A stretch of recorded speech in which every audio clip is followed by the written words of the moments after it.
హైదరాబాద్ లో ఓ మైనర్ బాలికను ట్రాప్ చేశారు ఇద్దరు దుర్మార్గులు. పలుమార్లు ఆ అమ్మాయిపై అత్యాచారం చేశారు. బాలిక తీవ్ర అస్వస్థతకు గురి కావడంతో విషయం బయటకొచ్చింది. దీంతో ఇద్దరిని పోలీసులు అరెస్ట్ చేసి వారిపై ఫోక్సో చట్టం కింద కేసు నమోదు చేశారు. హైదరాబాద్ సైదాబాద్ లో దారుణం జరిగింది. ఇక్కడ ఫోటోలో కనిపిస్తున్న ఇద్దరు యువకులు ఓ బాలికపై పలుమార్లు అత్యాచారం చేశారు. బాలిక తీవ్ర అనారోగ్యంతో బాధపడుతుండగా తల్లిదండ్రులు ఆమెను ఆసుపత్రికి తరలించారు. అప్పుడు అసలు విషయం బయటకు తెలిసిందే.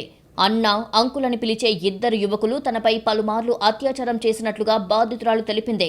బాలిక చెప్పిన మాటలు విని తల్లిదండ్రులు షాక్ అయ్యారు. అనంతరం ఆమె తండ్రి పోలీసులకు ఫిర్యాదు చేశారు.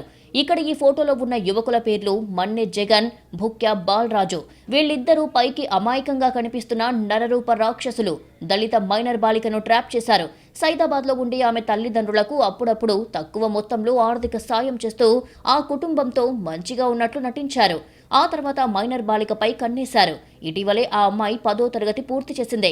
ఇందులో ఓ యువకుడు ఆ అమ్మాయిని రోజు ఆటోలో స్కూలుకు తీసుకెళ్లేవాడు. అలా ఆటోలో తీసుకువెళ్లే వ్యక్తిని అంకులని పిలిచేది. అదే వ్యక్తి మాయమాటలతో అమ్మాయిని లోబర్చుకున్నాడు. తన నివాసంలో పలుమార్లు లైంగిక దాడికి పాల్పడ్డాడు. ఇందులో మరో యువకుడు బాలిక నివాసానికి దగ్గరలోనే ఉంటున్నాడు. ఆమె అతడి ఇంటికి టీవీ చూసేందుకు వెళ్లేది. అలా వెళ్లినప్పుడు అన్న అని పిలిచేది.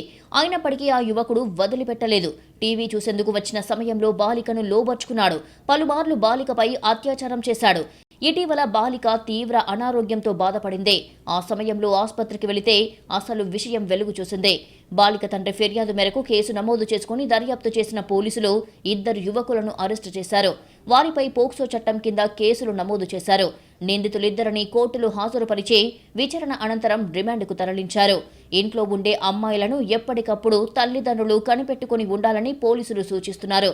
లేదంటే ఇలాంటి ఘోరాలు జరుగుతాయని హెచ్చరిస్తున్నారు.